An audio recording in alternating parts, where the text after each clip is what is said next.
Welcome, everyone, to episode 49 of Caster Calls with ZombieGrub. I am here with Rocket League commentator JamesBot. Thank you very much for coming on. I really appreciate you giving us a little bit of your time to talk about the world of Rocket League, which we've talked about with a couple of people on this podcast, but I feel like you're actually the only one who's currently in the scene as a commentator, very specifically. So I'm very interested to see how that's been developing, because obviously Rocket League has been kicking ass as far as viewership numbers and production quality has gone. So yeah, again, welcome. Hope you're feeling all right. And as usual on this podcast, we kind of get a little bit of your backstory, your Mhm. life leading up to esports before we start asking you the nitty gritty details. So Awesome. Well, Zombie Grub, thank you for inviting me on. I don't get many opportunities to do deep dives on this stuff, so I really appreciate opportunities to do that. So thanks for having me on. I look forward to our chat. nice. Yeah, that's awesome to hear then. I do think that this is, if I may say so myself, a unique podcast in that, most people don't really dive into the commentary skills as of yet for esports. It's something that I think will eventually happen, university esports broadcasting degrees, but it's pretty rare. It's pretty rare. So, anyways, so how did you get started into League of Legends, or yeah, League of Legends, Rocket League commentary? I got League in my head. I just interviewed someone from Yeah. League of Well, we Legends. have a league, Rocket League. There you go. It's always fun. But no, how'd you get started into Rocket League? So, I it was kind of a funny story. I there's a short version and a long version. I figure I might as well just tell the somewhat long version. But it was kind of everything falling in the right place at the right time. All the stars aligning, big stroke of luck. I think you'll hear that for a lot of people, where they were just kind of doing something for fun and boom, something happens. But um, really, the first piece of the puzzle was just being a gamer. My parents had a Nintendo Entertainment System, and then one of the best Christmases ever. I remember we got a Sega Genesis, and like Sega Genesis had some incredible games like Toe Jam and Earl, Yeah, and yeah. and Rock and Roll Racing, which was actually a Blizzard game back then. And so I just played tons and tons of games my whole life, and I always enjoyed computers and gaming in general. And then as time went on, I started getting into esports around high school. There was MLG was starting to come out in like the 2006 to 2008. We were starting to see some Halo lands get some attention, and I loved playing Halo. I would come home. I got Xbox Live almost right after Xbox Live was released, which I think was November of 2001, and I started playing Xbox Live all the time when I got home with my buddies Crimson Master and Blaster 223, who I'm still, in connection with like decades later. Um, but yeah, I started my interest in esports, and that the one of the key people that I met in my journey was my old roommate, Cliff Holbrook, who's now a developer for Turtle Rock Studios. They made Evolve back in the day, but before he got into gaming, he was just a semi-pro Halo player. He was probably the best Halo player that I knew in West Michigan. We had some really good ones like Walshy, notably was from Granville, which was like 15 minutes away from my house. So he was like the legend that we all looked up to. But Cliff was very good. He was, um, you know, points capable, which was finishing top 32 in MLG. And so I knew him from locals. My team would beat his team locally, but he would always wipe the floor with everybody in FFA. So we ran into each other a lot at these locals. We would play at Grand Land, which was a land center down in Grand Rapids, and just random other tournaments that would pop up. There was one at like the auto show that would happen every year. And so when I went to school. I went to school. I got my degree from GRCC. I got an associate's degree, and then I finished out my degree at Grand Valley. But during that whole time, I was, working, saving, trying to get a house, and I finally was able to get a house. Since I had an internship at Steelcase, which is an office furniture manufacturer. They actually, in my opinion, make the best chairs out there for gaming too. Like I'm sitting in one right now. This is an Amiya chair, Hmm. and you'll see a lot of the Rocket League casters and Rocket League people sitting in Steelcase chairs because I've been, shilling it so much because I love the company and I love the chairs. I truly believe in them. But I got a house, and one way I wanted to like offset my living expenses was having roommates. And so I went on Facebook and I just said, "Hey guys, I got this house. It's got 3 other bedrooms. I want it to be a gamer house. Like I want everyone in this house to be gamers." Like I ran Ethernet cables to all the rooms. I in the basement, I put 16 network drops. I had a network rack in my basement. And so I put that out there, and Cliff was one of the people who responded. And I was like, oh my gosh, like I had such great respect for Cliff since he had pro points in MLG.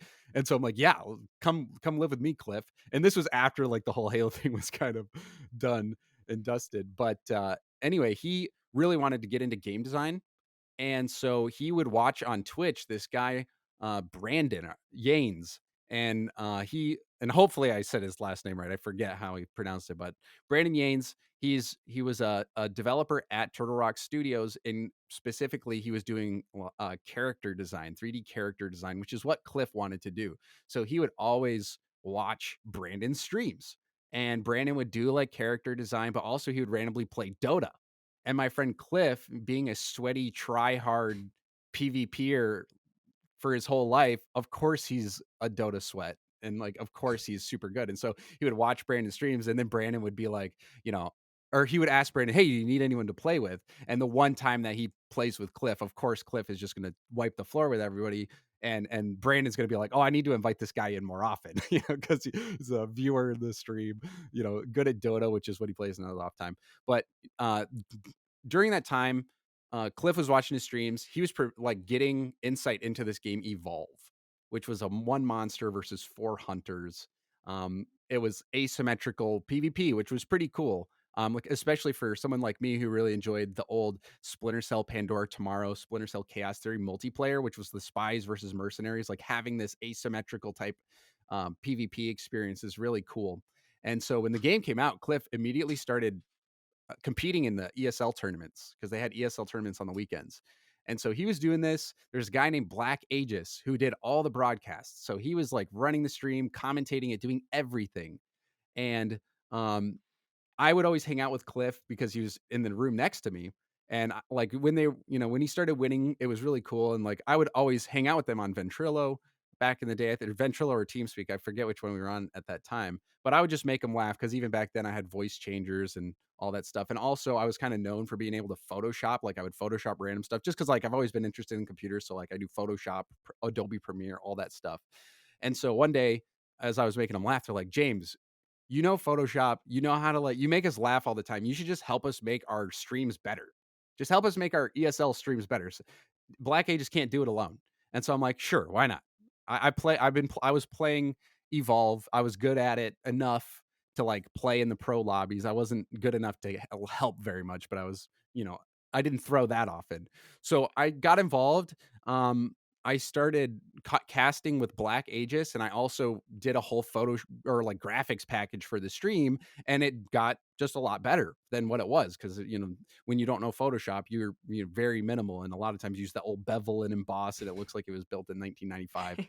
But yeah, I just helped him do that just for fun. It was purely for fun. And it ended up going pretty well. We were getting like almost 1,000 viewers on the streams, and it was really cool. And then like they kind of capped off the Evolve PvP experience with a LAN. I think it was in Germany. I didn't go, but yeah, it was just a cool experience. And then out of that, I actually did get to go out to Santa Ana to Turtle Rock Studios because as time went on, Cliff was so dedicated in the game, so into the game, that he eventually wanted to work at Turtle Rock. He applied to be in QA.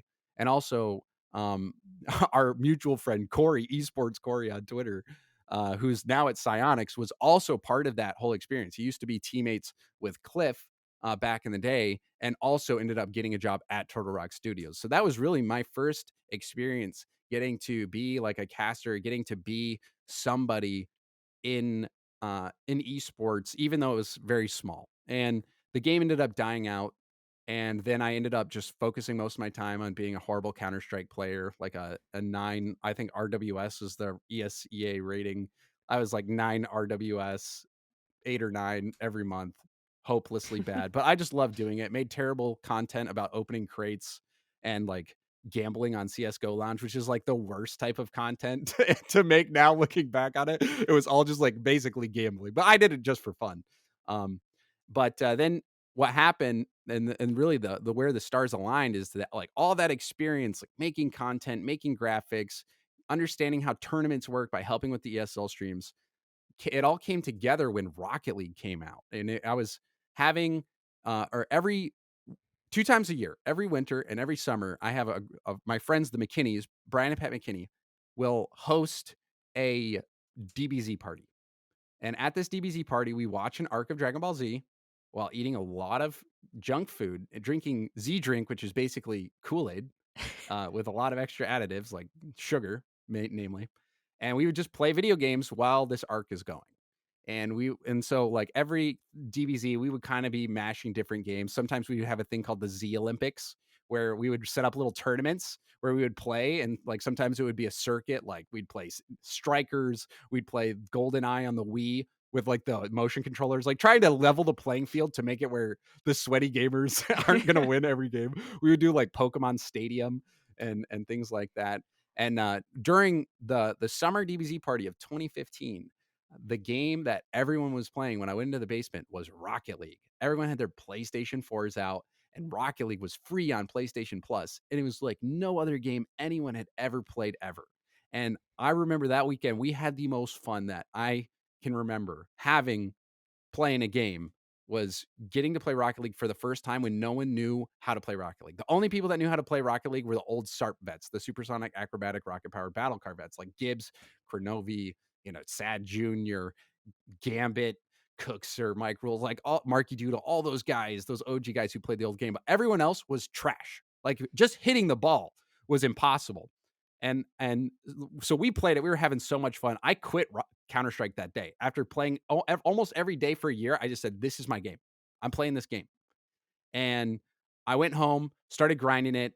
Then I found this guy named Cloud Fuel who posted on the subreddit saying, "Hey, I'm organizing a Rocket League tournament. It's going to be called the PC Needs Love tournament because back in the day, Rocket League on ESL only supported PS4. So Cloud was the first guy to organize a PC tournament. And I'm like, I'm all in. I'm doing this." And so me and my friend John and my friend Mason ended up playing in this tournament. We got to the semifinals where we got destroyed by Cronovi, Gibbs, and Sad Jr., the best team in NA. But uh, it was awesome. It was a great experience. Cloud Fuel or TO'd the whole tournament via email, which he quickly learned was the worst way to possibly think of TOing a tournament.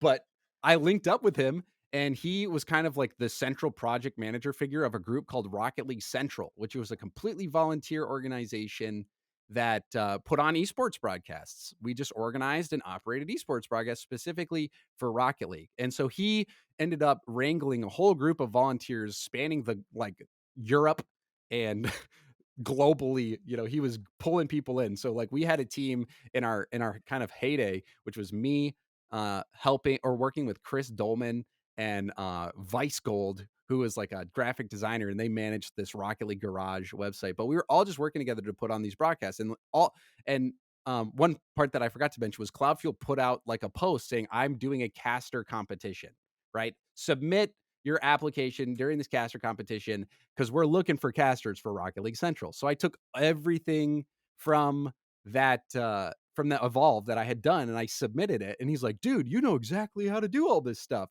because we're all pretty noobs still.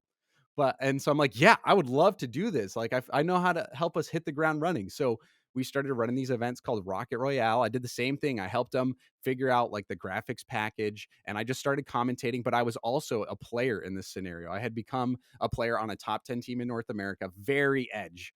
And I was 26 at the time. So I knew my future wasn't in playing. I was playing and competing because I wanted to be taken seriously as a caster, which was a hobby. And kind of in my professional life during this whole thing, I was doing a normal 9 to 5 job at Steelcase. I got promoted from being an intern to being a full time employee, and I was working on the product development team, on a team they called Integrated Technologies, which was like the tech products that Steelcase made. And so I loved that company. I loved that job. But when what happened, and it ended up happening was when Rocket League, our volunteer group, started to get traction. Like we were getting thousands of viewers every event.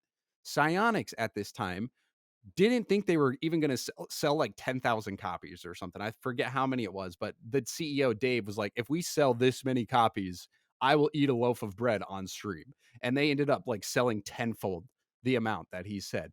And so they were a small indie studio. They were like an outsourcing company. So of like the Gears of War Krill map, they did that. Psionics made that. Like they did XCOM and like some other games where they would just do small pieces of other bigger studios' work. And this was the first actual big game that they ever made. So when Rocket League blew up, they were not ready. They did not have the staff. And what ended up happening was they saw like this community group getting so many, views with esports. So like, we got to do something with esports because Rocket League is all about competition. So they tapped Twitch to say, hey, Twitch, let's partner. You guys are already a company that knows how to do this type of thing. You guys do it for us. You guys do it for us. We'll work together and it'll be great. And what Twitch ended up doing was pretty much picking all the people from our community group up, whether it was Cloud Fuel as a consultant, or like me and Wavepunk and Lawler Lawler was actually has a crazy story, but like Leafx and Findable Carpet, just all these guys who were tied into the volunteer scene just got picked up because there were like no other casters really knew what to say about Rocket League because it's a brand new game. Like we had our own terminology. Like in order to be taken seriously and to have an authentic broadcast, you had to have people who knew what they were talking about, which was a very limited group of people. It was the people who were doing it for free and just out of fun. And so that was how I got my call. Twitch ended up saying, hey, do you want to commentate Rocket League? I'm like, yes, I do. I will do anything for this. Like, I love esports. I love gaming. So I ended up, all of us flying out to the Burbank studio every weekend. I was doing part time at Steelcase. They let me go halftime with benefits. They were so amazing. Steelcase was incredible. And then what ended up happening was Twitch said, hey, we'll hire you to come in and help with the league operations side of things, as well as being a talent. And so then I ended up doing that. And, long story short, they ended up splitting up Cyanix and Twitch, and I ended up following Rocket League after the breakup. But that is pretty much how I got my opportunity. I'm sorry that it took so long, but I just love telling the long version of that story. Yeah, well, that's what this long form type of content is for, right? Yeah, it's funny. I think your backstory, while not like totally out there, at least still something I don't think I've heard of very often. Which you were kind of, and I don't mean this in a negative way. You kind of sound like a stereotypical gamer. Like you were. Yeah. I was the stereotypical like closet gamer, or just person who would go like when I went to school, like I went to a different district. It was like a 30-minute drive. I spent more time in Azeroth than I did with like my friends. Like I would probably say maybe even I would consider myself a hardcore gamer back then, but I Uh-huh. was your stereotypical hardcore gamer, I would say. Yeah. Yeah, but the thing is, like, so I mean, I spent a lot of time in Azeroth as well. But like, even though I had in-person friends I went to school with, obviously, we all played World of Warcraft together. We never did that whole like, like come over and play LAN. The only LAN that I ever played was after like meeting up with like some guys who were into StarCraft and specifically Brood War in like 2013 or something. And that was like the only time I went to a LAN is to play Brood War. But you had that kind of experience where you actually had like this core group of people that just loved playing video games in general. The whole the Z drink, very Yeah. Mountain Dew esque. That's just it's like it's a fun backstory, and one that you would be. I think you'd be hard pressed to find a lot of stories that come in, or a lot of them are definitely more like online focused, I guess is the best way I put it. And Mm, then they go to a LAN and they're like, wow, this is amazing. This is crazy. But don't necessarily start off with that like in-person social experience, mhm. which I feel like has got to benefit you. So I feel like, and you correct me if I'm wrong, were you actually kind of like a sociable person in school as well? Like you had your friends, or do you consider yourself like an introvert who just kind of had their core group where they could be themselves with? So I kind of got used to having a small group of friends. Mm. And like with my small group of friends, I was very, like personal and open. But I was homeschooled for a majority of my Oh, life. wow, I went to okay. Christian school, and then I went to a new middle school, and then after the new middle school, I went to a new high school. So I was like perpetually the new kid. Oh. And so, like, for me, games were a great escape and a Mm. retreat. I'm one of 4 kids. I'm the middle boy. I have my sister Rachel's the oldest, my older brother Philip, and then my younger brother Ben, and we're all incredibly different. And Uh-huh. we lived in a small town called Allegan, which was close to nothing. It was like equidistant, far away from everywhere. And so, like, games were just kind of like how I stayed busy. I didn't even listen to the radio. Like that's how much I played video games. Like if when people do pop culture questions, I'm so useless. I don't know any songs, don't really watch very many movies except the really good ones, like The Matrix and the the Harry Potter movies, Lord of the Rings, that kind of stuff. But yeah, I did have a small group of friends. I did find like I found other usually gamers, skateboarding and gaming were like the two things where I would just gravitate to the people who did that, and they were very generally down to earth people, and Mm, it was a fun small group. But like in high school, I was more concerned about getting home and making sure I could raid MC so that if the Eye of Sulphurous drops, like I can get the Hand of Rag. nice. Yeah. And, like, that was more, and I would be raiding until 2 AM. We're trying to catch up to, like, Acquired Taste, which was a big guild on our server. Like, we were trying to catch up, and, we were, like, one of the first guilds to finish Blackwing Layer on our server back in vanilla. So it was, I was just more I had that as my social outlet. I Hmm. was probably spending more time with people online on Ventrilo than really in real life. But I did have that, like, one of the things that was really great about Halo and Xbox back in the day was how easy it was to have system link games. So like me and my friends would we started doing Xbox LANs, but then that did turn into PC LANs. And yeah, and so like the same group of friends I would do the LAN with were the people that I met through skateboarding, video games, and I also played soccer. Ah, And we just I still have that same group of friends today. oh, that's awesome. But like, I was kind of, yeah, I was a bit surprised to hear that you're like you had this very like Christian school even growing up, because I was trying to direct basically in the idea that you seem like you have no problem talking a lot. Basically, right? Like as far as people kind of having to come out of their shells a little bit more. Usually, gaming is a great outlet. Like it's one of those things where they kind of are like, well, I'm comfortable speaking about video games, but as far as put me on a broadcast, something like that, I never thought I'd do that. But since it was talking about video games, I became accustomed to it. But then we have some people who they say that they're always quite outgoing and gregarious, and that they were totally fine with it. So it seems like you kind of actually like came in from like both sides. It sounds like you're very outgoing. You have a lot to discuss, a lot to talk about. I've watched some of your more popular clips, I suppose, from the Rocket League scene. And it just doesn't seem to be an issue for you. So when you were brought to the casting desk, like a physical one, I mean, did you find yourself just being like, yeah, I'm just hanging with my friends, no big deal? Or did you ever at any point feel nervous because it turned into suddenly not just video games, but this whole production? Yeah, so season 1 of Rocket League was a pretty important season, and honestly, one of the people I wanna give huge credit to kind of making our entrance in easy and kind of breaking the ice was Golden Boy, Alex Mendez, who used to work at Twitch. He was, like, one of the key figures who fought to bring on people from the community as opposed to, like, hiring sportscasters from ESPN or something. He and so, like, I was really nervous the first show, and then, like, right before we go live, I don't remember the joke he told, but I remember him telling a joke, and I was like so tensed up and like nervous. And then he tells a joke, and I started laughing. And then 3 seconds later, he's welcoming people to the first Rocket League show that there is, and it was he really kind of helped the mindset get out on the right foot. But there was a period after, because when I first started doing season 1. I was doing like I was still working at Steelcase and then traveling in, and it was fun and it was like a really cool thing. But then when I got hired by Twitch, I actually moved from Grand Rapids to the Bay Area, because Twitch is in downtown San Francisco, and my girlfriend at the time, who's now my wife, she still had 6 more months of grad school, and I it was a very stressful part of my relationship and my life when I was like chasing this dream, because like there was nothing that was going to stop me. I was so like I love gaming so much that like nothing was going to stop me. And so I got really stressed, and there were actually periods where I was having anxiety attacks, and it even happened on broadcast a couple times. Mm. And so like that there was a point where I was like, am I able to do this? Like, can I do this? And because initially I had no problems the first season. Then season 2, I started having issues, like anxiety issues, to the point where I was almost ready to quit.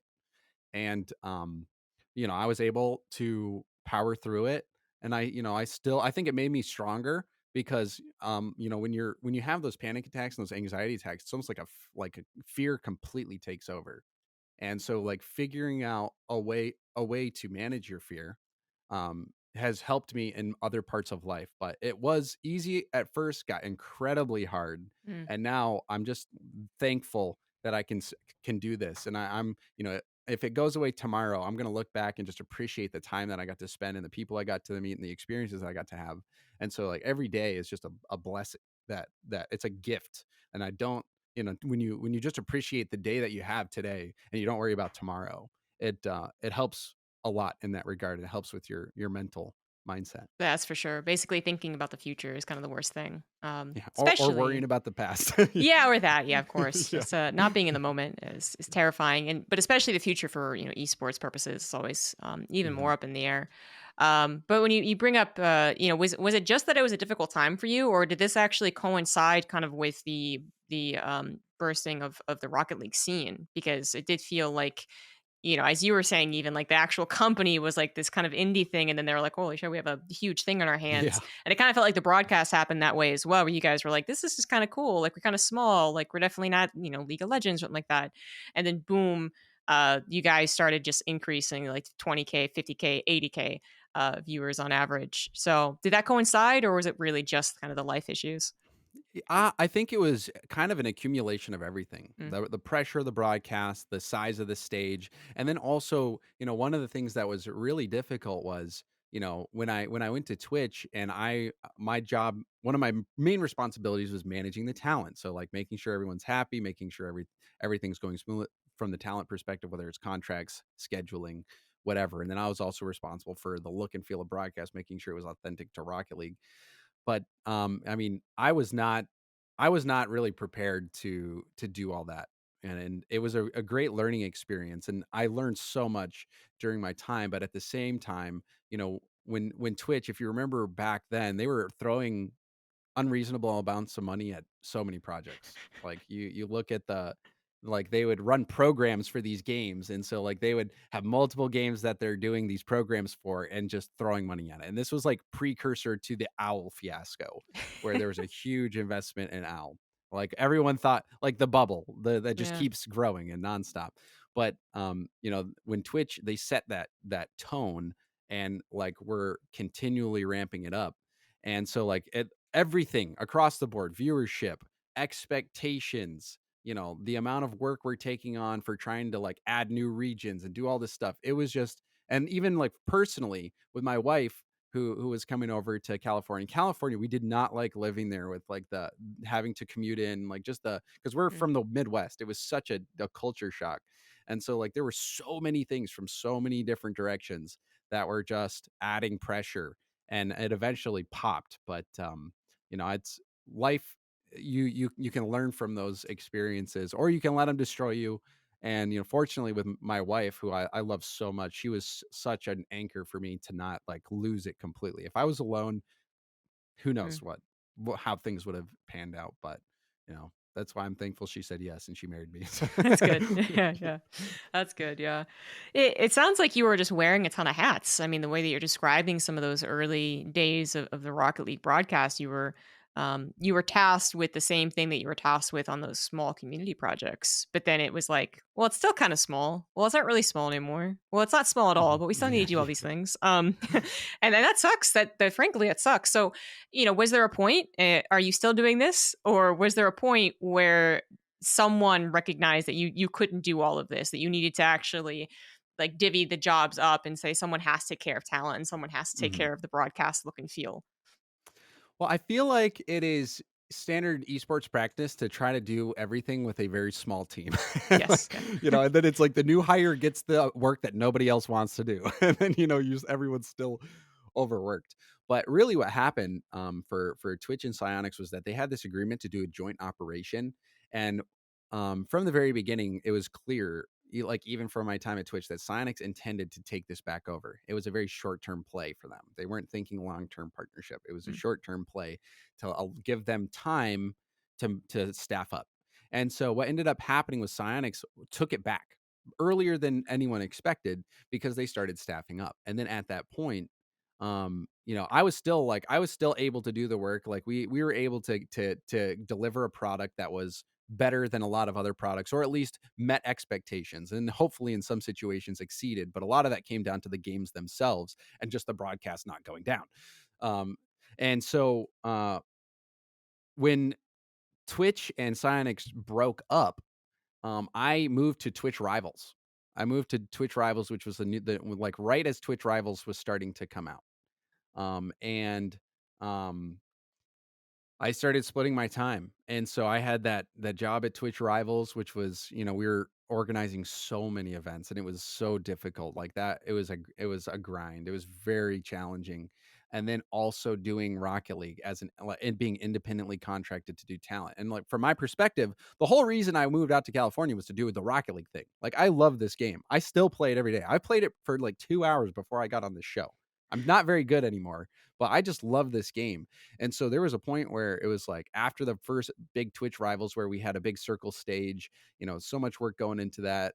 And I had worked 60 days in a row between Rocket League and Twitch Rivals, 60 days in a row. And I was like, I just was talking to my wife, who was my girlfriend at the time. And I'm just like, I'm not happy. Like, this is miserable. And my wife has family back here. She has her sister and her mom back here. And she had two nieces at the time who were newborn. And so, like, she was wanting to go back home. And, like, for me, she never thought I would want to come back. But it just got to a point where it's like, Twitch is awesome. I love this company. I really enjoyed so many people that I work with. Like Cloud Fuel ended up getting hired at Twitch. My old boss, Robin Allemond, is one of my favorite people, and he's still at Twitch and doing Twitch Rivals stuff. He's amazing, and he's such an interesting character too. Just some bullet points from him: is he knows French, he knows Mandarin. He worked for Major League Baseball in China for 6 years, where he met his wife and played on the French national baseball team. Like he's like a super interesting dude. But I love him. He's amazing. We still play Rust from time to time. But it was just too much. And my love was with Rocket League. And so we just went back home. We have a small condo here that I'm in the basement of. We just moved back into it. We had rented it while we were gone because we kind of had a hunch that we would want to come back.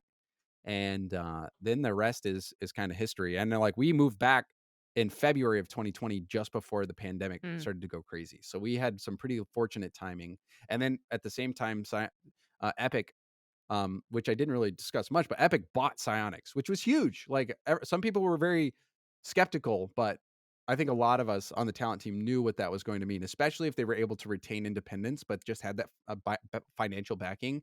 And for Epic, you look at it now, it's a play on the metaverse, right? They're trying to like get all these games that are free and awesome and bring people into this digital economy, the Unreal Marketplace.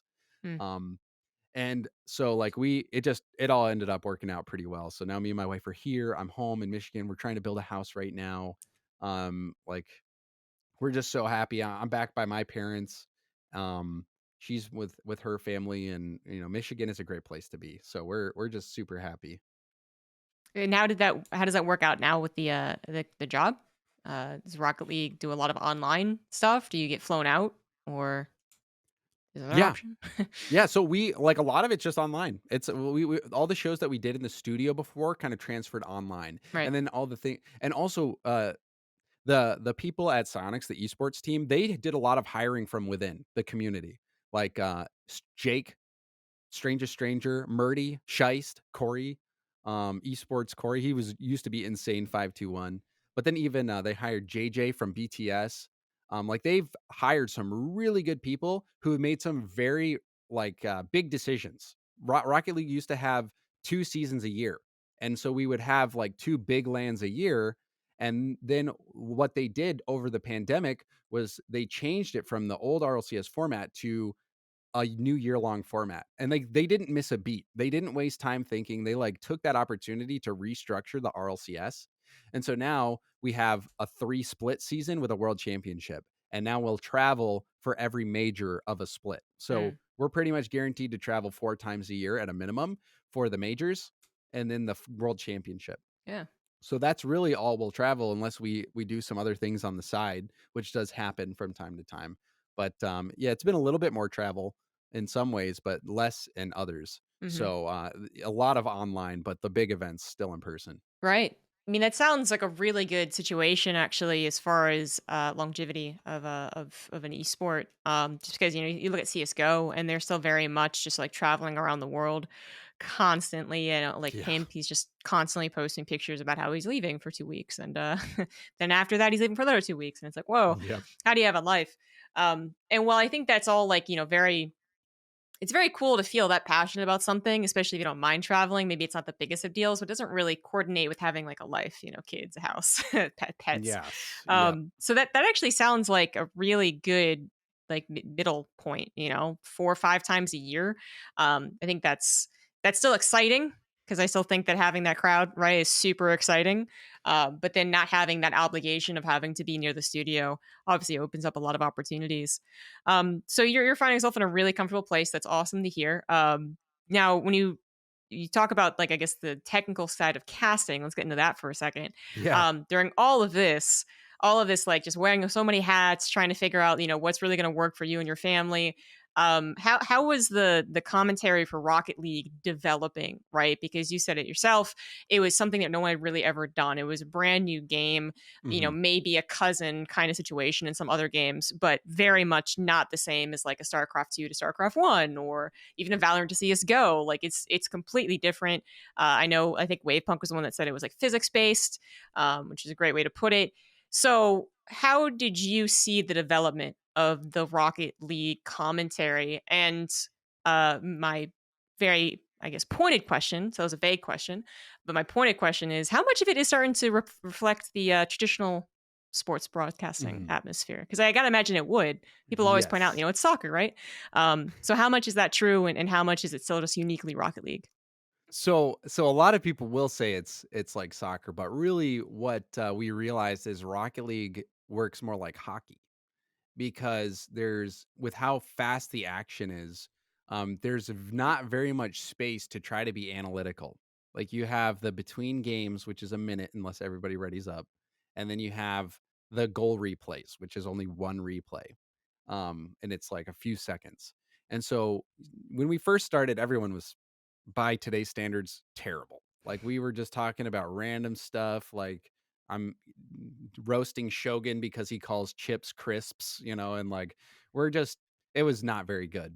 But what we ended up kind of moving into was the hockey play style where you have that guy or that person just covering the action. And then anytime the commentator, the co-commentator, the color commentator thinks that there's some space, some breathing room to throw in a stat or some type of little analytical tidbit, you try to do that. But it's always like a balancing act of knowing what to say, how to be as concise as possible, delivering it, but also like matching the hype and being able to say things that are relevant and also playing off your co-caster so it's not so much I say my thing, you say your thing, I say my thing, you say your thing, like very much working together.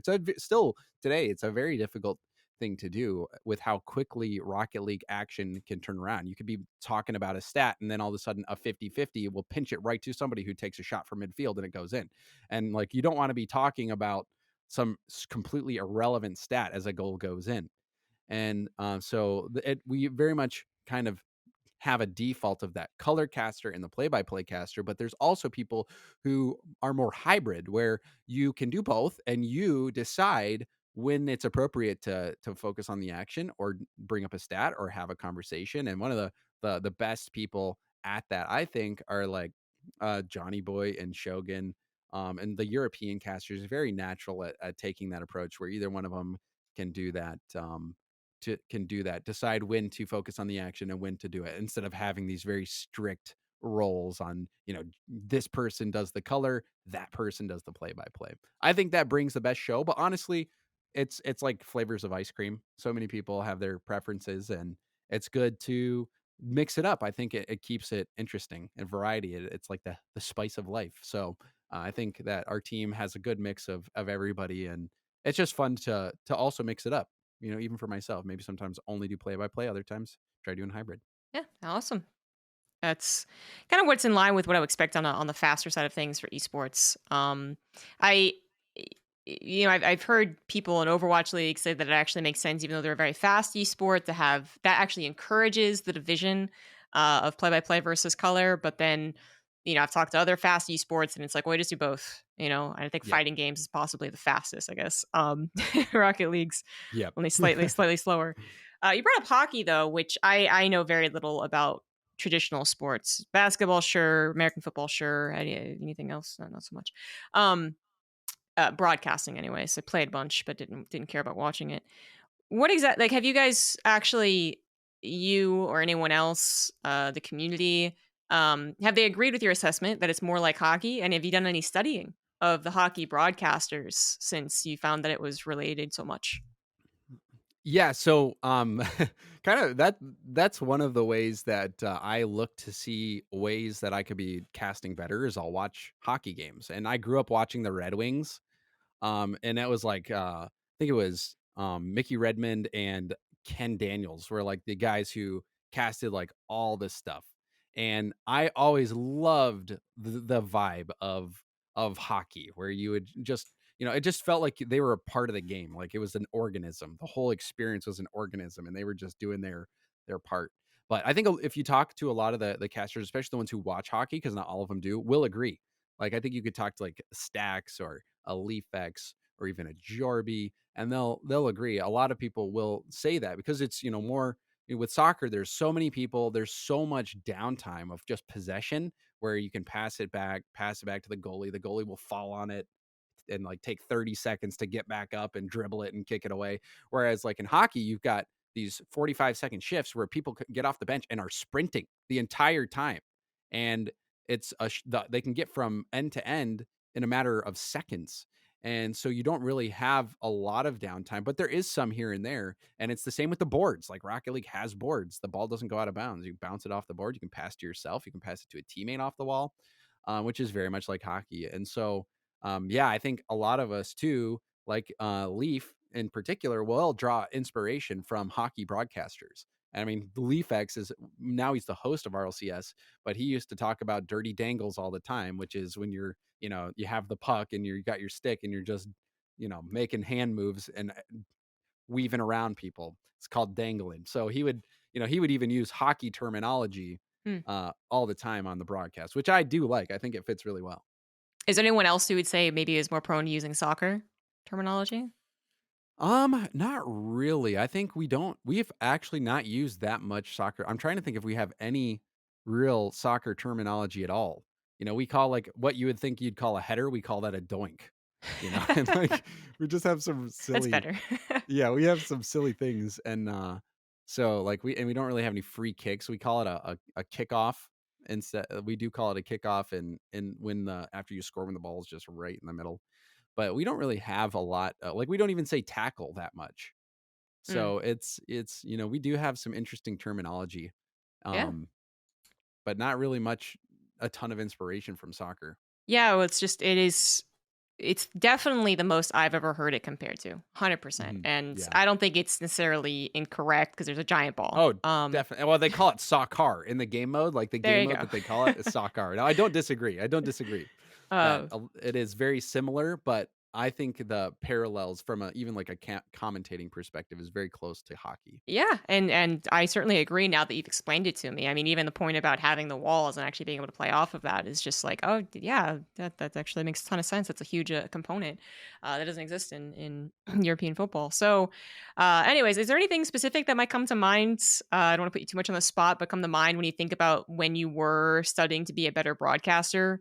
Perhaps you were studying the hockey guys, or maybe just in general, looking up like how to speak well and all that good stuff. Mhm. Anything specific come to mind in your journey as a broadcaster that you could give to other people looking to broadcast?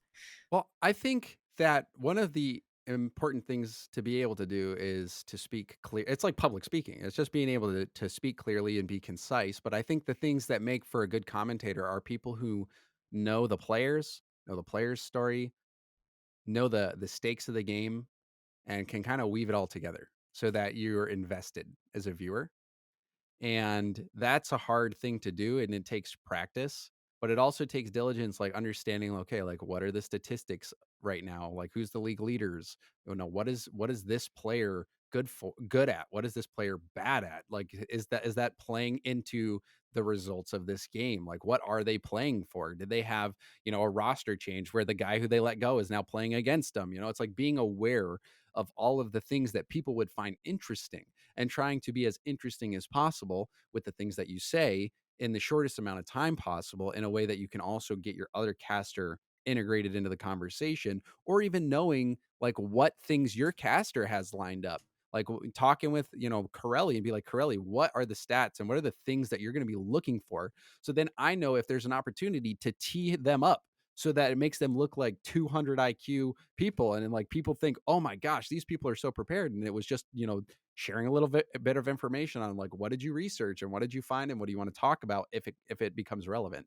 Mhm. And so, in making people interested, or saying things that people find interesting, as vague of advice as that is what I would say, because I think at a minimum you don't want to be a detracting experience. Like, as a commentator, you don't want to make people be like, "Man, I want to mute this."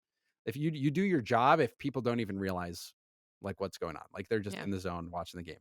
But then if you can add that extra level bit of entertainment, like elevating the players in the game, and then people be like, "Wow, that was so awesome!" And man, shout out to Shogun for that call. That just made the moment. That's really when you excel, in my Mhm. opinion. I think it's a good point. It might be like a little vague, right? But I still think it's a good point because there is other advice out there, which is, I was just talking about this recently about how sometimes you just kind of hope to get away with being really excitable. And that's all well and good. But if you're excitable, kind of like a lot of basic things, then you're not really necessarily adding a whole lot. But I think some of the best commentary to me that isn't actually strictly good technical commentary a lot of the time, but is still like basically what makes me excited for watching is when the really nerdy broadcasters, who again may not be technically the best, um, they're just so excited about this really cool thing. Yeah. Like that actually is like it's infectious, right? So obviously that is a huge point to bring up. Like you got to bring in these interesting things that get people not just excited in the emotions, but also like actually as they listen, use their Mhm. brain and are like, wow, that is interesting. And I Um, think what you're kind of touching on, which I would completely agree with, is having a commentator who knows how to value a play compared to other plays properly. mhm, And when you have someone who knows the game or watches the game a lot and knows the past plays that have happened, and and you are able to quickly determine that this thing that this player did ranks number 2 all-time play I've ever seen, and be right about it, and like get excited in that moment, and maybe like comparatively against another caster who's maybe not as experienced, like maybe they'll take the 33rd all-time play and hype it up as if it is that second all-time play. I think when you have someone who can consistently match their level of excitement to how good the play actually is, it brings like a level of like authenticity and respect to that moment.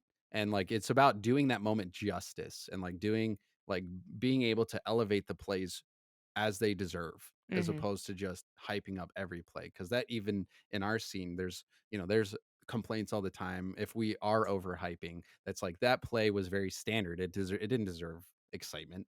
So that, I agree 100%. That is important to being like top tier, top tier commentator. I think authentic was a really good word to use for that. People really hate the idea of being basically lied to. So, Mhm.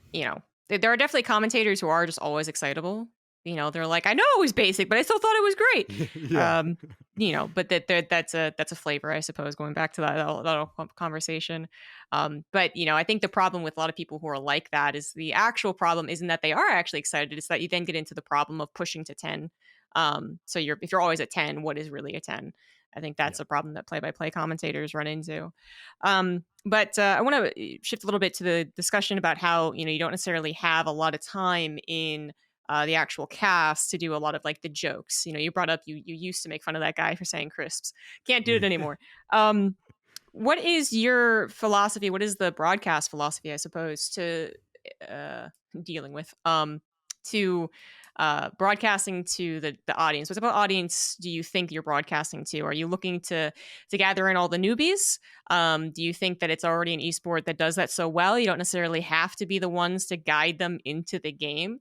Or in that case, do you just mainly focus on the hardcore Rocket League fans and you just kind of appeal to them, bringing out the stats, bringing out the really cool information? Well, I think mainly the way that I approach it is really it is a conversation. It's kind of like a viewing experience with my co-casters. And so, you know, again, back to saying things that I think they'll find interesting or that they might want to pick up or things that I find interesting. And I do think like being present in that interaction, like, and realizing, like, for even for us, all the casting team are friends. Like, we really actually enjoy each other's times. Like, when some of the best time is going out to BJ's Sports Bar after the day is over and just hanging out.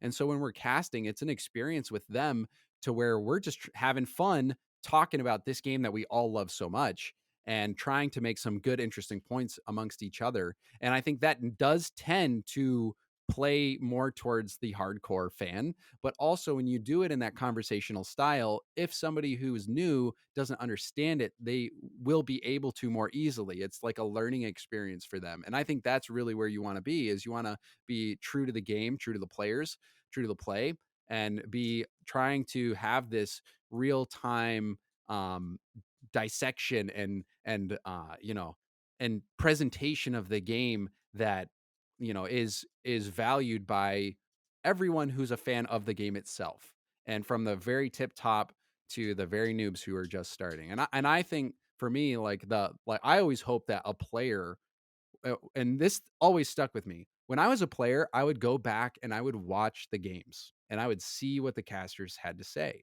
And I would make sometimes like really nitty gritty plays that were off the ball. It had nothing to do with a goal, had nothing to do with anything. It was just like I faked somebody out, dribbled it up the wall on zero boost, and then was able to get a 50 that pinched out when my teammates had no boost whatsoever. I had to make this play. Otherwise, there was a really good chance that we were going to get scored on. And like more times than not, people just miss that because it didn't have anything to do with the goal. So like going back as a player, I love when a talent or caster can point something out that I did really well and bring attention to it.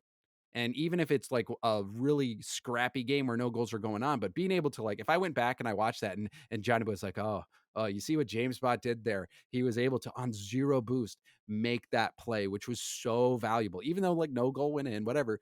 I think that's amazing because then also you're highlighting the small things that the pros do that help make them next level. And I think a lot of people watch esports in general because they love a game and they're trying to get better.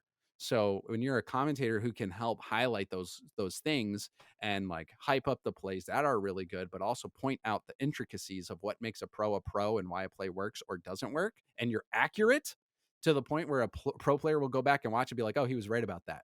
Then that to me is a job well done. That's what I hope to deliver on top of the entertainment factor. You brought up an interesting point, and I'd love to get your perspective on it because it sounds like you actually watch, traditional sports as well. You said viewers usually watch esports to get better. Do you think that's the same with traditional sports? Because my instinct actually says no. I feel like there's a lot more disconnect between like the guy watching basketball in the bar and someone playing NBA 2K. So, what is your actual thoughts, more specific thoughts on that matter? So I think esports is probably much more than sports is people who watch it to want to get better, and like even on Twitch you see people go watch pro streams and pick up tips and even ask about it. And like for me, I play I just picked up ice hockey last year. And I do watch hockey. Yeah, I'm not learning anything because they're so they're so much better. It's like hopeless. They're hopelessly better. And so it is more of, I think, for traditional sports is more of an entertainment factor and is more of kind of like a source of local pride and just have something to kind of like tie your identity to spend time with your friends and just be able to have a social experience. Whereas I think that's true to a degree for esports, but because there's not really any regional aspect to it, and because so many people do aspire to go pro or to become a streamer or to be a content creator, that a lot of people do watch these esports for inspiration on how to add things into their own game or to get ideas of things they can try or even of specific mechanics that they can grind out and train. Um, and but I do think there is a level of just admiration for the pros and wanting to be a fan. But I do think even there I even watch pros streams to try to see like always being present. What decision would I make? Oh, they made a different decision than I would have done there. Oh, it worked out. Yeah. Maybe I should do that next time. I think there's a lot of reasons as to why this would be different than traditional sports, and one of them is obviously the feeling of closeness that can happen, because you can go and watch the pro gamer stream 9 times out of 10. They're gonna have some type of schedule set up for streaming, um, whereas and I don't think you're gonna see, David Beckham or whatever, stream at any point, Yeah. just casually like dribbling the ball on a stream. So, that's obviously one of those things. And as far as your point about kind of the regional like effect of it, I can't. There's not too much of that in esports. I feel like that's what Overwatch was trying to replicate. And I don't necessarily think that they were wrong, that there's something really good about having that just kind of like regional bias. Boom, you already hooked someone in because it's Washington, D.C. Cheer for that guy. But they kind of, they weren't the best test, I Yeah, suppose, is whether they that. should have partnered with an already existing league, like, even if Mm, it was, like, the AHL or the EHL or the M like, should have partnered with somebody who already had the infrastructure and, like, had unused time that they could have allocated to, like, having stadium support. Because like, yeah. I was at a K-Wings game, which is, like, a Kalamazoo hockey team, which is, an area over where I'm at, and, like, they are like a double A hockey team. But they had a 5,000 person audience that, like, was sold out, right? And so, like, this is what they would be considered a small time traditional sports thing, which if an esports arena is filling up 5,000 people, like, that's a pretty big deal, like, for a game. And so I think, instead of trying to reinvent the wheel, there should be ideas on how to, like, work with people who already have the capital goods that you would need to deliver something instead of trying to make everything new, Hmm. which is kind of a waste sometimes. Yeah, yeah. Let's make it just about Overwatch League, but it just is there is something there about the regional side of things. And I feel like there's other esports that are even kind of, they're hinting at that it's a possibility in the future.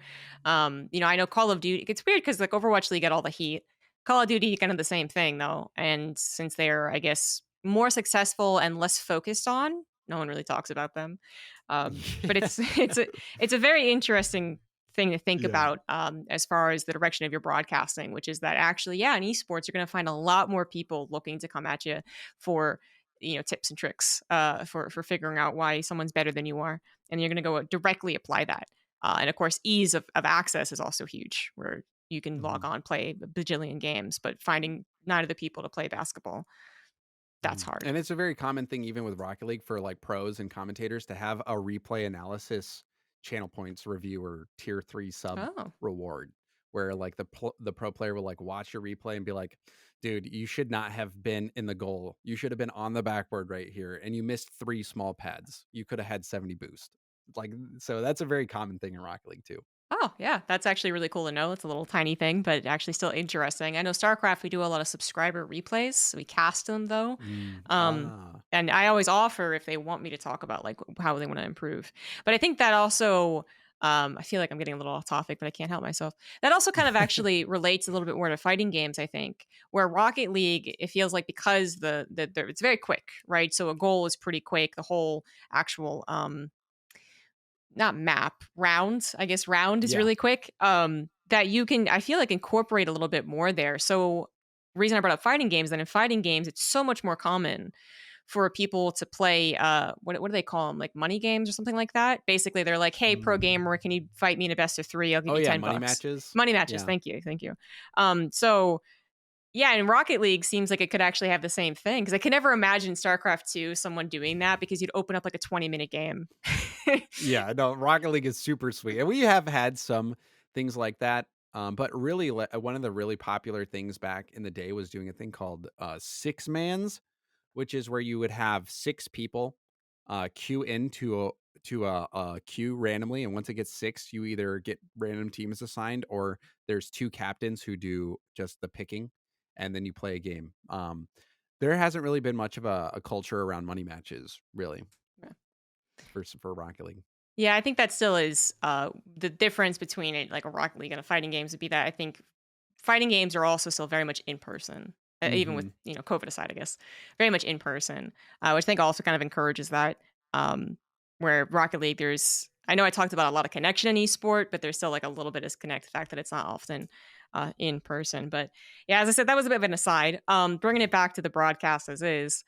So I was watching some of your clips, seeing some highlight reels here, and I found a lot of fun times on the desk.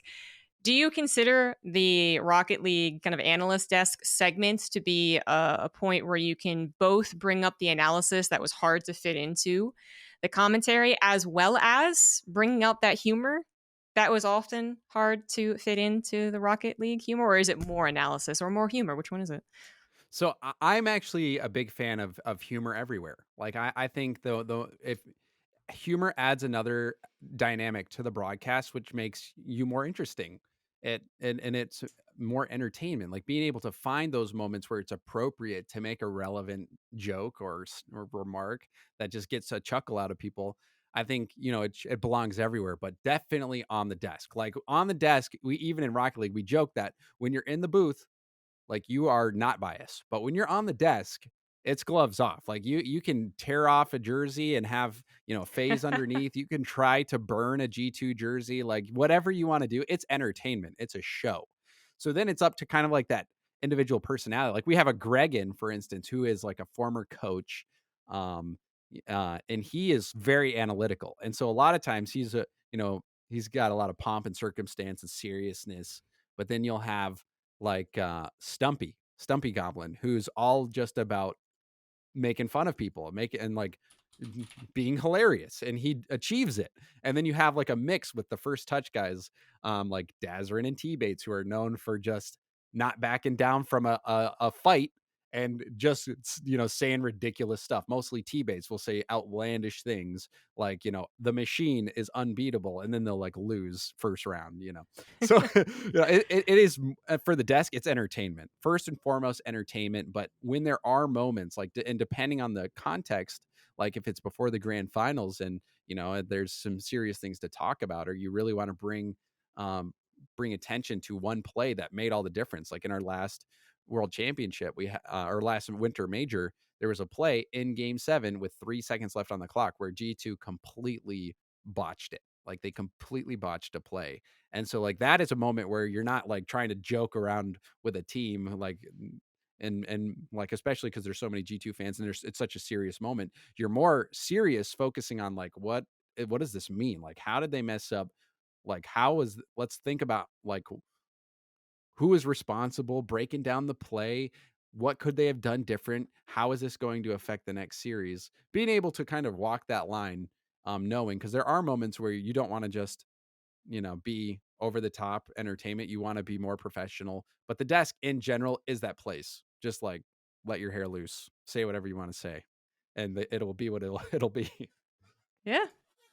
It's interesting that you brought up bias, Mm. because while I think there's a lot of pros and cons for where you put the humor, where you put the true hardcore analysis, at the end of the day, I think for me, one of the things is that we're very much against bias, and it's not some strict rule. There's no strict rules in StarCraft commentary, um, but it's something that is kind of we don't want to bring up, I guess. We don't want to be the bad guys. So do you think the community of Rocket League is just understanding that it's, for fun?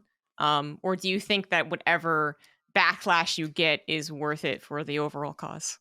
so so I think a large majority, there are still some people like there's always you've got that hardcore G2 fan that if you give any credit to the other team or like knock G2 at all, they're like, this guy is biased, get him out of here. But for the most part, the understanding is that when you're on the desk, it's theater. Like you're being entertaining. And but when you're in the booth, you do have to be unbiased and respect the teams because you're presenting the honest interpretation of the match. And so we do believe it's not acceptable to have bias in the commentator's desk when you're having the match. But on the desk, you know, you can be biased because you're trying to get people riled up, like you're trying to have fun. And it's just understood because we've kind of just been that way since the beginning. And if anything, we've gotten even more over the top because we've got like props and things like that now that we do where we're just trying to have fun. Like we're trying to make incendiary remarks to have a good time. Because honestly, the desk in many play times can be so boring Yeah. and like the desk is the part where you skip. And the goal would be that the desk is something that people want to look forward to, even if it's not like authentic, I guess you would say. It's more of an entertainment product. It's more like WWE. People know it's not real, right? But they Yeah. like following what people are saying. Right. Yeah, but it's such a, stark difference from like comparing it to Dota, for instance, where it feels like if they're, more than 10% funny on the desk, then it was like, worst desk ever. Mm. The host can be funny, but the rest of you guys better be like super, super hardcore Yeah. analysts. Yeah. Um, but it's something that I am personally a fan of. StarCraft, just always coming from my perspective and how I want to improve our broadcast. When I watched those clips of you guys, I was like kind of jealous because we're kind of stuck in this middle point where we were raised on homegrown broadcasting. But then at some point we clashed with the idea of like suit and tie. And then it kind of just like stayed kind of like in the middle. We're definitely not like super professional suit and tie, but we're also not as chill as you guys, I would say, basically, on the desk. So I know there's a clip where like someone was bringing like they ate a bagel and they threw it on the floor and someone else like picked up the bagel. Yeah. um and And I was we've like that. also drank an entire brisk bottle multiple times. Yeah, it obviously it was a bit of a gag. It was a bit of like a rehearsed something, the guy was acting, but that was okay because it was it was small enough that you didn't have to be good actors for it. And it was just silly, it was fun. And we're just so stuck like in like this is how you do the thing. That I agree. I think we are very much, a lot of esports are still in the, well, it's analyst desk, whatever. Yeah. Um, Yeah. and I do think maybe every esport should be pushing towards the most fun desk possible. And it does depend on the esport, of course. I know. I Yeah. always like I come off as And the criticizing community Dota. too, right? Like you're saying, Yeah, if you're getting grilled and people are like viewership is going down like every time on desk segments, like maybe at that point you're like, okay, maybe these people just don't want fun. right, exactly. Yeah. So if we did try it, because I was going to say for Dota, obviously that is what the community wants, so I can't really criticize it. But yeah, if it's going down already and you don't try anything new, then obviously you're not going to get any different results, kind of situation. But yeah, that's unfortunately where I have to ask my last question. We're getting already to the end of the podcast. So I'll ask the Patreon question that we have, which is from Renish. Favorite memory of an event? My favorite memory of an event, hands down, would be season 8 World Championship. We were in Madrid.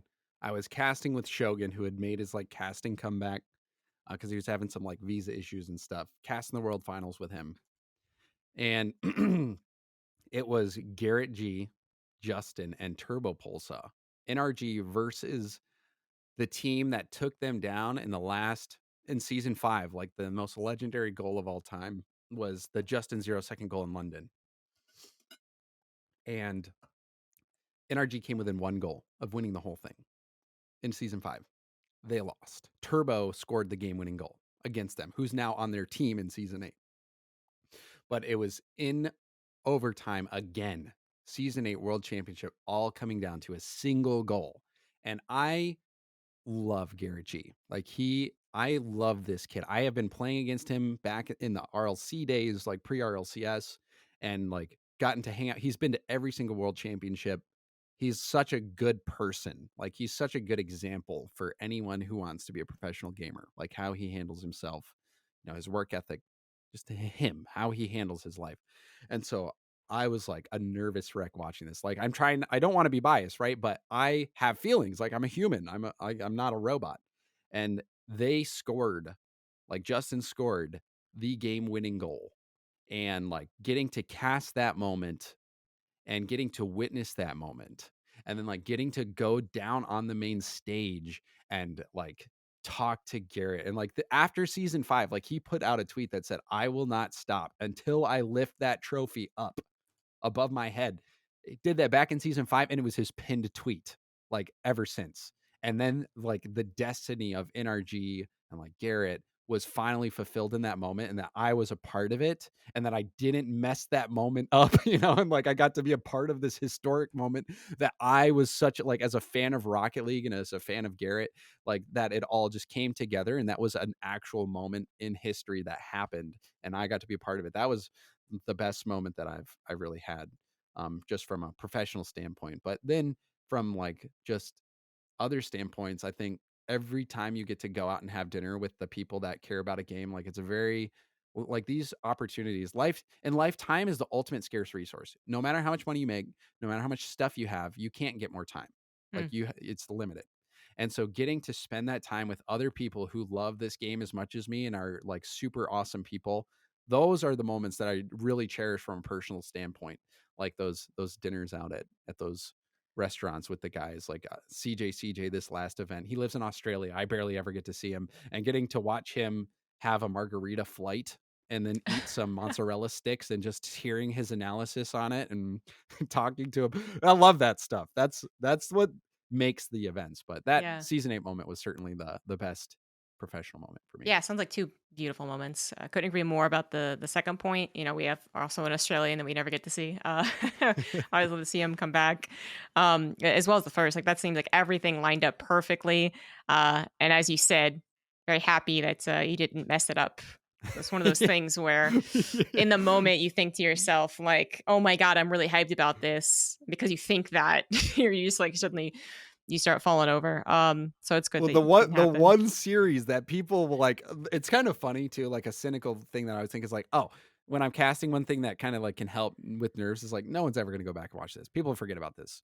But the one match that people don't forget about is the grand finals. And Right. so, especially if there's one moment in the grand finals, you will be criticized for what you say for the rest of time, right? Like if you flub it and like mess it up, it's that will be remembered. So Yep. like there's so much pressure in those moments. So Yeah. like after that, I think that is when you can really take breath and just a sigh of relief. It's fun to cast the grand finals. It's amazing that people have faith that you can deliver in that moment, but it is stressful. There's a lot more riding on it for sure, for sure. But we yeah, gotta can't talk about the recent finals that have been happening because I know Rocket League had something only a couple of weeks ago, didn't it? Was that It the did. We had the winter? winter Yeah, that major, was the winter which major. was pretty dang hype. Yeah, yeah. Team Queso had a crazy run. These like brand new kids who are taking the world by storm. Who like it was funny because Rizzo and sorry, I don't mean to waste time. I just want to. It's such a fun bit. Rizzo was doing a co-stream from the event. And like he had the Team Queso players on there, and they're like, "Yeah, we've been watching you since we were like 10 years old." And he's like just letting that sink in, the fact that there were like when he started, there were these little kids who are now pros and they were inspired by his videos. And so that was a pretty cool moment Yeah. too. That's really cool. Also, I feel like half the sinking in was that you're just old. It's true. Yeah, I like It's that. I so like true. that. Yeah, yeah, when there's like kids and they're like, "Oh, 12-year-old just made grandmaster." They literally were they're younger than StarCraft 2. That's super cool. Yeah, it's like I've been playing Um, this game for 12 years. yeah, yeah. Oh, anyways, yeah, excellent interview. Really happy to talk to you. You have a lot of how to say like good philosophies. There you go. You have a lot of good philosophies. Feel uplifted. So thank you so much for Thank you. for coming on to the interview. Where's Rocket League right now? Where's it going to be in a month? Actually, I guess about when this is going to release. And where are you going to be? So I think Rocket League, we're starting to head into our last spring major before the World Championship, and so I'm hoping that I'll be there. There's gonna be an event in London. So that season 5 World Championship, where it all came down to a single goal, the most epic moment in Rocket League history happening there. We're going back, Ah, and then we have the World Championship in August, and that will be at Dickies Arena in Texas. And so that's where we'll be coming up. awesome. All right. And you do any Twitch streaming? I know you had it pinned. So Yes, I do. I stream on Twitch, twitch.tv/JamesBot occasionally, but I only stream when I want to in the games I want to. So the last thing I was really streaming was a virtual reality MMO. So oh. like I just random stuff, random stuff. I don't Uh, stream a ton, but I do like to kick it on every once in a while because I like to have an opportunity for people to come in and just chit chat about random stuff. But I am not a professional streamer. yeah. So Okay. All right. Cool. Well, still looking forward to seeing more of you at the Rocket League. And continuing development as an esport because you guys really are kicking some ass. Um, thank you. Yeah, yeah. Thank you, everyone who has been watching, listening to the podcast over the last 48 episodes at this point. 49, it's actually 49. So there you go. But thank you especially to everyone who supports the Patreon, patreon.com/zombiegrub. Thank you, Shane, for co-producing this podcast, as well as Barrett for helping out with the podcast. And to all the Patreon supporters, Nick, Vinny, Steven, E.T., Ravi, and Cuddle Bunny, thank you for going above and beyond in the support. And I'll see you guys for the next interview, episode 50 with day 9. So see you then. Bye.